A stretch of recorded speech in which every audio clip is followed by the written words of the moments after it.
അപ്പു വേണത്ര അപ്പു വേണ കുട്ടിക്ക് നീ അപ്പു തിന്നപ്പോൾ എനിക്ക് തന്നോ തന്നോ നിന്റെ അപ്പു അവിടെ അപ്പു അവിടെ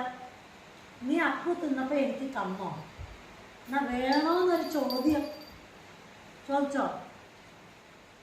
ചോദിച്ചോ നീ എനിക്ക് തന്നോ പിന്നെ എന്തിനാ ഞാൻ ആ കപ്പ് തരുന്നു അടി ആ തിന്നരുതേ അവിടെ കയ്യിൽ വെച്ചോ വിക്കി തിന്നാൻ പാടില്ല വേറെ അപ്പ് വേണോ അപ്പ് വേണോ കാണിച്ചോക്ക് അപ്പ് കാണിച്ചോക്ക് അപ്പു തിന്നാൻ പാടില്ല വന്നില്ല തിന്നാൻ പാടില്ല വന്നില്ല എന്നെ തിന്നോ ഒന്ന് അപ്പ് തിന്നു